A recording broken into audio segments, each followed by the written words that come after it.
Students, कैसे हैं आप सब। सो बच्चों, आज हमारा टॉपिक है चिलेट लिगेंड्स या चिलेटिंग इफेक्ट। समझ गए। चलो, बहुत आसान टॉपिक है, बहुत इंपॉर्टेंट टॉपिक है, समझ गए। चलो जल्दी स्टार्ट करते हैं।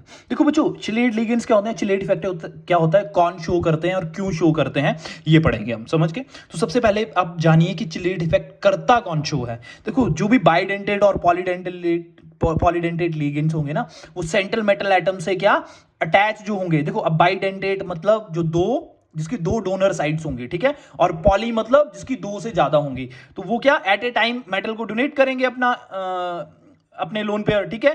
तो देखो देखो जैसे देखो, ये बाइडेंटेड लिगेंड है, इथाइलिन डायमाइन है, तो एट ए टाइम ये दो नाइट्रोजन डोनेट कर रहे हैं मेटल को, ठीक है। तो इस टाइम देखो, इस फॉर्मेशन में आपके पास एक रिंग बन रही है। तो इस टाइम जो रिंग बन रही है, इसको हम चिलेटिंग रिंग बोलेंगे, और इस पूरे इफेक्ट को क्या चिलेट इफेक्ट बोल रहे हैं। क्यों क्यों बोल रहे हैं, क्या रीजन है? क्योंकि बच्चों, इसकी स्टेबिलिटी बढ़ जा रही है। आपने पढ़ा होगा, समझ गए, कि 6 member ring is more stable than 5, 5 is more stable than 7, 7 is more stable than 4 and 3। समझ गए। The reason is because due to what, due to Baeyer's angle strain theory वो एप्लीकेबल हो रही है, क्योंकि रिंग फॉर्मेशन हो जा रही है, तो ये ज्यादा स्टेबल होती है कंपैरिजन ओपन स्ट्रक्चर के, इसीलिए हम इसको चिलेट इफेक्ट बोल रहे हैं, ठीक है। अब पढ़ सकते हैं। देखो, when a ligand and polydentate ligands is attached to 2 और more donor atoms to the same central metal ion forming a ring structure, the ligand is called chelating ligand। इनको chelating ligand और the whole effect is called the chelating effect। समझ गए। देखो, ये polydentate ligand है, समझ गए। क्या है पॉलीडेंटेड मतलब? पॉलीडेंटेड में कौन सा है? पॉली में मतलब जो जिसमें डोनर साइड बहुत ज्यादा है। ये हेक्साडेंटेट है। क्यों? क्योंकि इधर 6 डोनर साइड है, 1 2 3 4 5 6। समझ गए। अब समझ गए ना चिलेट इफेक्ट क्यों बोलते हैं, कौन शो करते हैं, बाइडेंटेट और पॉलीडेंटेट। क्या हो रहा है इनसे कि जो कंपाउंड बन रहा है, जो फॉर्मेशन हो रही है कंपाउंड की, वो स्टेबल हो रही है। समझ गए। चिलेटिंग इफेक्ट के बाद क्या जो हम कॉम्प्लेक्स मिल रहा है हमें, वो बहुत स्टेबल मिल रहा है। क्यों मिल रहा है? क्योंकि रिंग फॉर्म हो रही है, एक स्ट्रक्चर फॉर्म हो रहा है। समझ गए ना। आगे चलते हैं। चलो, अब आगे वाला है पॉलीडेंटेड लिगेंड, मतलब जिनकी पॉली मतलब जो बहुत ज्यादा डोनर साइट होंगी, दो या 3 से ज्यादा। समझ गए। और इसमें हम एग्जांपल लेंगे हेक्साडेंटेड, मतलब 6 डोनर साइट होंगी। हेक्सा मतलब 6, डेंटेड मतलब लिगेंड मतलब जिनकी 6 डोनर साइट होंगी। For example EDTA stands for ethylene diamine tetra acetate. समझ गए। तो ये इसका स्ट्रक्चर है, आपको याद करना पड़ेगा, नो अदर ऑप्शन, ठीक है। ये आपको याद करना है, मैंने बहुत प्यारे ढंग से लिखा हुआ है, आप इसको समझना, ठीक है। देखो, नाइट्रोजन एक डोनर साइड, दूसरी डोनर साइड, तीसरी, चौथी, पांचवी, छठी। ये कैसे हो गया? क्योंकि इधर इसके बच्चों लोन पेयर तो होंगे ना, इसके लोन पेयर तो होंगे, ठीक है, इसके लोन पेयर तो होंगे, ठीक है। ये क्या करेगा? ये 6 के 6 डोनर साइड डोनेट करेंगे मेटल को और रिंग फॉर्म करेंगे। Due to that particular complex will become more stable as comparison to जो आप एलिफेटिक चेन में लेंगे, सिंपल बनेगा। समझ गए। अगर आप इसका कंपैरिजन करेंगे यूनिडेंटेट के साथ, तो यूनिडेंटेट क्या कर रहा है? सिंपली 1 डोनर एटम डोनेट कर रहा है ना सेंट्रल मेटल को। उसके कंपैरिजन में अगर आप बाइडेंटेट या पॉलीडेंटेट की कंपैरिजन करेंगे, then they are forming what? They are forming a ring. समझ गए। सो on the basis of Beer angle strain theory, आपको पता है the 6 member ring is more stable than 5, 5 is more stable than 7, 7 is more stable than 4 and 3। समझ गए। Due to what? Due to angle strain theory. Strain आ रही है, पीछे चले जा रहे हैं आप, तो अगर जो कार्बन sp3 है वो 109 डिग्री होना चाहिए, पर वो कहां 60 पे रुक जा रहा है, तो एंगल से वो दबे हुए हैं। समझ गए। मैंने आपको समझाया था, ये मेरी वीडियो पड़ी हुई है, आपने वहां पे जाके देखना है ये। समझ गए। चलो, अब बच्चों देखो, सिनर्जिक बॉन्डिंग क्या है? सिनर्जिक मतलब सिनर्जिक से कुछ वर्ड से समझ रहे ना कि सिनर्जिक गिव एंड टेक हो रहा है। सिनर्जिक मतलब कुछ एनर्जी का आदान प्रदान, कुछ ऐसा समझ रहे ना। सिनर्जी में हो रहा है मतलब सिंक में समझ रहे ना, सिंक में कुछ चीज हो रही है। अगर मतलब सिंक हो, समझ रहे ना कि सिंक में हो रही है। अगर तुम कुछ कर रहे हो तो उधर से तुम्हें कुछ बैक में आ रहा है। समझ गए। अब समझना, बहुत ध्यान से समझना, ठीक है। मैं नॉर्मल भाषा में समझाऊंगा आपको, नेटिव लैंग्वेज में आपकी। देखो बच्चों, एक बात बताओ मुझे, आजकल की दुनिया में जो भी आपका फ्रेंड है, कोई भी सर्कल है, ठीक है, फ्रेंड सर्कल होगा किसी ना किसी का, अगर आप किसी फ्रेंड की सहायता करते हो, तो वो भी बोलता है ना, यार मैंने तेरी सहायता की थी, तूने मेरी नहीं की। तो गिव एंड टेक चला हुआ है ना आजकल, just day to day life में बता रहा आपको मैं, ठीक है। आपके आस पड़ोस में देखिए कि मैंने तो तुम्हारा ऐसा कर दिया था, इतनी हेल्प की थी, और तुम्हारी बारी आई तो तुमने तो हेल्प नहीं की। देखो, तो गिव एंड टेक चल रहा है ना, तो यहां पे भी सिनर्जिक में गिव एंड टेक चलेगा, ठीक है। फ्रेंड सर्कल में होता है ना कि मैंने तेरी हेल्प की तो तू भी मेरी हेल्प करेगा, ठीक है। या तूने मेरी हेल्प की थी यार इसलिए मैंने तुम्हारी हेल्प कर दी, ठीक है। तो वैसा ही है यहां पे भी। इसमें क्या हो रहा, अगर मेटल को जरूरत है इलेक्ट्रॉन्स की इसके एम्प्टी ऑर्बिटल्स में, तो क्या कर रही, तो लीगेंड क्या कर रहा, अपने दे रहा है, ठीक है। और जब लीगेंड को हो रही है तो मेटल दे रहा है, मतलब गिव एंड टेक चला है, समझ गए। तो इसमें क्या हो रहा, this bonding involves the transfer of electron from ligand to metal and simultaneously, साथ साथ में ही transfer of electron from filled metal orbital to antibonding orbital of ligand. इसके एंटी बॉन्डिंग में जा रहे हैं, याद रखना, ठीक है। मतलब ये पाई स्टार में जा रहे हैं, ये समझ गए। इसमें ये और ये बॉन्ड क्या बन रहा है, जब लीगेंड दे रहा है मेटल को तो सिग्मा बन रहा, और ये पाई बन रहा। क्यों बन रहा पाई बच्चों, साइड वाइज ओवरलैपिंग हो रही है ना, और इसकी क्या हेड वाइज ओवरलैपिंग हो रही है, समझ गए। और ये जो आपको प्रॉपर्टी मिलेगी ये मेटल कार्बन या मेटल कार्बोनाइल्स में मिलेगी, समझ गए, जिसमें सिग्मा भी बनेगा और पाई भी बनेगा, ठीक है, समझ गए। तो देखो इसमें लिखा होगा कि मेटल कार्बोनाइल क्या कर रहा है, सिग्मा बॉन्ड फॉर्म कर रहा है, donation lone pair of electron on the carbonyl compound into vacant, ठीक है, इनटू वेकेंट ऑर्बिटल्स, इसके वेकेंट ऑर्बिटल्स में दे रहा है, समझ गए, ठीक है। और ये इसके वेकेंट में दे रहा है, ठीक है, समझ गए ना। सिनर्जिक क्या है, मतलब सिंक में हो रहा है काम, गिव एंड टेक, समझ गए, दैट इज कॉल्ड सिनर्जिक। देखो बच्चों, वर्नर्स ने एक थ्योरी दी कोऑर्डिनेशन कंपाउंड्स की, समझ गए। अब ये थ्योरीज क्यों चल पड़ी बच्चों, आपने अभी तक जो पढ़ा कोऑर्डिनेशन कंपाउंड में, वो आपने सेंट्रल मेटल और क्या लीगेंड के बारे में, कि वो आपस में क्या कोऑर्डिनेट बॉन्ड बना रहे और एक कॉम्प्लेक्स फॉर्म कर दे रहे हैं। उस कॉम्प्लेक्स का नाम ही क्या हो गया, कोऑर्डिनेशन कॉम्प्लेक्स, ठीक है। तो उन कंपाउंड को सभी उस कोऑर्डिनेशन कॉम्प्लेक्स को हम नाम दे देंगे कोऑर्डिनेशन कंपाउंड्स हैं ये, ठीक है। तो अब कोऑर्डिनेशन कंपाउंड्स के बारे में ही वर्नर ने बोला कि देखो बच्चों, एक सेंट्रल मेटल है और एक लीगेंड है, तो उनकी ही प्रॉपर्टी बताई। इसने बोला कि मेटल जो है ना, मेटल सेंट्रल मेटल, ठीक है, देखो ना, एक मेटल है और ये लीगेंड के साथ अटैच है, मान लो 6 के साथ है, और ये कॉम्प्लेक्स जो बन रहा है ये क्या कोऑर्डिनेशन कॉम्प्लेक्स है, ठीक है। तो ये मेटल होगी, ये लीगेंड हो गया, ठीक है। तो इसके बारे में बात कर रहा है वर्नर्स।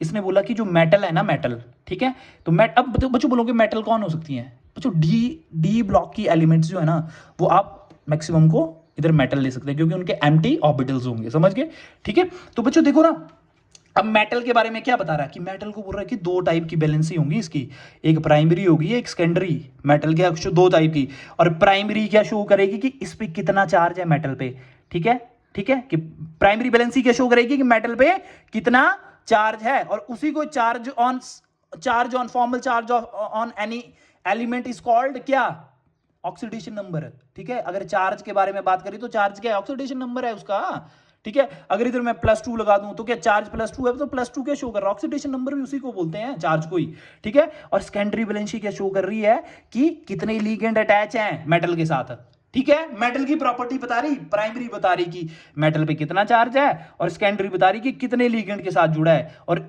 जितने लीगेंड के साथ जुड़ा है उसको हम कोऑर्डिनेशन नंबर बोलते हैं, समझ गए, क्या बोलते हैं, कोऑर्डिनेशन नंबर।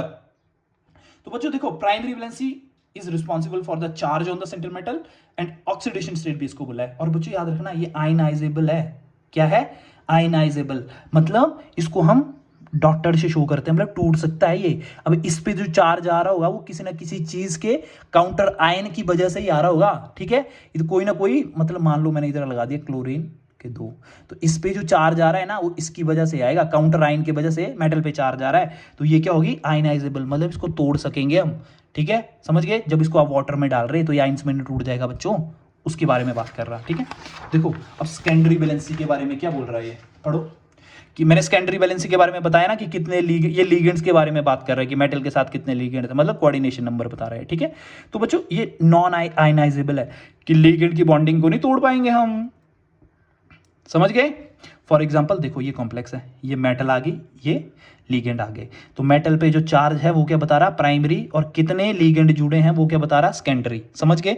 तो +2 और कितने लीगेंड, 6, समझ गए ना। तो प्राइमरी बैलेंसी होगी +2 और सेकेंडरी क्या होगी बताओ, ये लीगेंड कितने अटैच है, समझ गए, 6, समझ गए ना।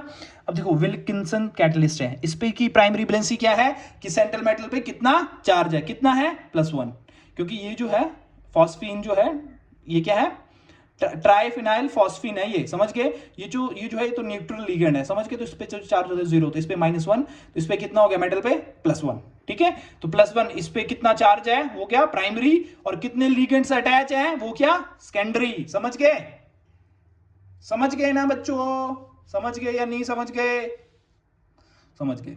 तो इस पे कितने लिगेंड अटैच है 4, तो उसका कोऑर्डिनेशन नंबर 4 हो गया। फॉर एग्जांपल देख लो यहाँ पे, अब सेंट्रल मेटल पे चार्ज जो आ रहा है इस काउंटर आयन की वजह से आ रहा है, समझ रहे हैं।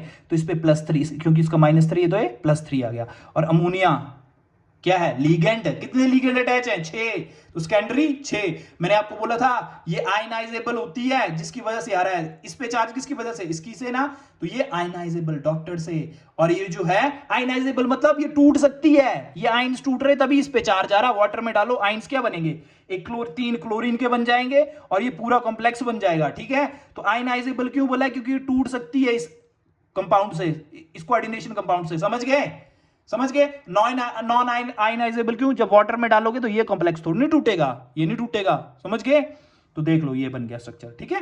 समझ गए ये कौन सा स्ट्रक्चर बन गया बताओ, ब्लू वालों को छोड़ के ये वाला ऑक्टाहेड्रल। चलो अब नेक्स्ट टॉपिक है हमारा इफेक्टिव एटॉमिक नंबर। क्या, इफेक्टिव एटॉमिक नंबर। अच्छा एक स्टोरी सुनो, मैंने आपको एक बात बताई थी कि आजकल इस दुनिया में जो भी चीज आप काम कर रहे, पढ़ रहे, जो भी कर रहे, वो क्यों कर रहे, कि अच्छी जॉब मिले। अच्छी जॉब क्यों मिले, ताकि आप पैसे कमा सके। पैसे क्यों कमा सके, क्यों, ताकि आपकी जो भी ज़रूरतें हैं, बीमार हो जाए कुछ है तो आप क्या वो पूरी कर सकें, समझ गए। बीमार हो गए तो भी ज़रूरत होगी ना पैसे की, ठीक है। तो एट लास्ट हमारा क्या एम है, पैसे कमाना। कुछ इसमें झूठ बोल रहा हूँ तो आप मेरे को कमेंट करके बताइए, ठीक है। तो बच्चों हर चीज़ स्टेबिलिटी के लिए हो रही है, तो ये भी जो भी एलिमेंट कॉम्प्लेक्स फॉर्म कर रहे हैं, एटम जो भी एलिमेंट्स है जो भी कॉम्प्लेक्स फॉर्म कर रहे हैं एक दूसरे के साथ मिलकर, क्यों कर रहे हैं, स्टेबिलिटी। इनको पैसे की ज़रूरत नहीं है, ठीक है। ये स्टेबल होना चाह रहे। अब स्टेबल, अब देखो देखो ना बच्चों, पर्सन टू पर्सन, देखो ना बच्चों, जो स्टेबिलिटी है, जो भी एटम स्टेबिलिटी के लिए पीछे पड़ा है, ठीक है, वो पर्सन टू पर्सन क्या वेरी कर रहा है, ठीक है। ठीक है, अगर मैंने पैसे कमा लिए, सब कुछ कर लिया, तो मेरे को कुछ किसी और चीज की जरूरत होगी ना स्टेबिलिटी के लिए। क्या करना पड़ेगा मुझे, अब मुझे कोई और चीज, क्या, देखो बच्चों जरूरतें अभी, जैसे अभी स्टूडेंट लाइफ में आप पढ़ जाओगे, ठीक है, तो उससे उसके बाद आपकी क्या प्रायोरिटी रहेगी कि जॉब मिल जाए अच्छे पैसे वाली, ठीक है। तो उस टाइम में आपका क्या प्रायोरिटी रहेगी, पैसा, ठीक है। जब पैसा हो जाएगा, सब कुछ हो जाएगा, तो आपकी स्टेबिलिटी आगे की नीड और बढ़ जाएगी, समझ गए। तो इसकी क्या नीड है अभी, कि मुझे इलेक्ट्रॉन मिल जाए कहीं ना कहीं से। तो ये स्टेबल कैसे होगा, इसकी क्या नीड है, कि बस ये नोबल गैस कॉन्फ़िगरेशन अटेन कर लें। हम क्या चाहते हैं कि लाइफ में अच्छी जॉब मिल जाए, अच्छे पैसे हों, ठीक है। ये क्या चाह रहे हैं सेंटिमेंटल, कि मेरे को बस नोबल गैस कॉन्फ़िगरेशन मिल जाए, फिर मेरी जिंदगी का आना क्या हो गया, पूरा हो गया। यहाँ इस दुनिया में आना पूरा क्या, व्हाट वी कॉल की एक्सेप्टेबल हो गया, ठीक है। मैं बहुत खुश हो गया कि अगर मेरे को नोबल गैस कॉन्फ़िगरेशन मिल गई, तो एट एनी कॉस्ट ये क्या चाहेंगे, कैसे ना कैसे करके नोबल गैस कॉन्फ़िगरेशन चाहेंगे, एटॉमिक नंबर ही आ जाए उनका। देखो ना, 2 10 18, 2 10 18 36 54, मतलब ये वाला एटॉमिक नंबर लेना चाहेंगे ये एट एनी कॉस्ट, समझ गए। क्योंकि स्टेबल होना है, स्टेबिलिटी के लिए कुछ भी करेगा कॉम्प्लेक्स, किसी के साथ भी बॉन्ड बनाएगा।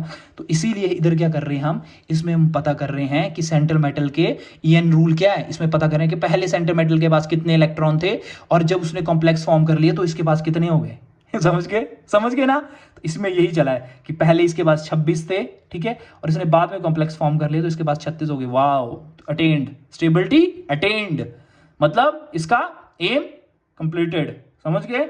तो first theory who told why complex, ये पहली थ्योरी थी कि उसने बताया था कि कॉम्प्लेक्स कंपाउंड्स जो है वो कॉम्प्लेक्स क्यों बनाते हैं, क्यों, स्टेबिलिटी के लिए, समझ गए। और कैसे, inert gas atomic number are more stable, क्योंकि इनको पता है कि स्टेबिलिटी कहां मिलेगी हमें, नोबल गैसेस के पास, तो हमें इनका एटॉमिक नंबर अटेन करना है, समझ गए। तो यही चला हुआ है। और ईएनए रूल फाइंड करना है, तो atomic number minus oxidation number plus twice of coordination number, समझ गए। चलो फाइंड करते हैं। अब यहां पे आपको बताएंगे, देखो मेटल कार्बोनाइल के कुछ स्ट्रक्चर हैं, आपको पता होना चाहिए कि ये तो मैंने बता दिया, atomic number, oxidation number, twice of coordination number. तो देखो 4 लगे तो टेट्राहेड्रल होगा, तो EN ने रूल निकाला आपने, तो एटॉमिक नंबर माइनस ऑक्सीडेशन क्या होगा इसका, कार्बोनाइल 0 होते हैं, तो इस पे चार्ज 0 आ गया, plus twice of coordination number कितना है, कितने अटैच है लिगेंड, 4, तो 4 तो 36, ठीक है। वैसे ही आयरन का इसके साथ, कार्बोनाइल के साथ, ठीक है। आगे देखो क्रोमियम का आप देख सकते हैं, ठीक है। अब मैग्नीज का देखो, ये इंपॉर्टेंट है, ये तो सेम ही चले सारे बच्चों। इसमें क्या हो रहा, ENA रूल में देखो हमें 35 मिल रहा है, पर हमें क्या स्टेबिलिटी, कौन से नोबल गैस की कॉन्फ़िगरेशन अटेन करना है एटॉमिक नंबर पर, ये तो 35 तो कोई है ही नहीं, 36 है। तो ये क्या करेगा, ये डाइमराइजेशन कर लेगा, मतलब अपने एक और कंपाउंड के साथ, सेम कंपाउंड के साथ फिर बॉन्डिंग करके अपने को स्टेबल करेगा। समझ गए, जिससे डाइमराइजेशन होगी अपने को स्टेबल कर पाएगा, ठीक है।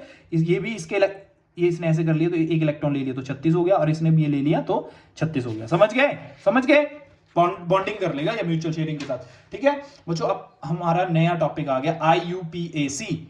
बच्चों देखो, Indian union applied of pure and applied chemistry ना, सॉरी मैं क्या बोल गया, sorry, international union of pure and applied chemistry, और कहां पे है ये, चाइना में, ठीक है। सॉरी, अपोलोजाइज, ठीक है। देखो बच्चों, अब इस रूल में हम क्या पढ़ेंगे, चाइना में है ये, इन्होंने कुछ सेट ऑफ रूल्स बना दिए हैं कि सर आपको ऐसे ऐसे रूल्स फॉलो करने हैं अगर आपने किसी की नेमिंग करनी है कॉम्प्लेक्स की, तो समझ गए। और वो रूल आपको याद होने चाहिए। पहला रूल, आपने हमेशा कैटाइन पार्ट का ही नेमिंग सबसे पहले करनी है, ठीक है। चाहे कॉम्प्लेक्स पॉजिटिवली हो चाहे न्यूट्रल हो, आप सीधे पॉजिटिव के पास जाएंगे, चाहे कॉम्प्लेक्स के पास हो चाहे काउंटर आयन के पास पॉजिटिव लगाओ, आपने सीधा पॉजिटिव चार्ज ही उठाना है। उसके बाद आपने लिगेंड लिखने हैं, कितने हैं, 1 2 3 4 जो भी होते हैं, बाई ट्राई टेट्रा पेंटा जो भी, ठीक है।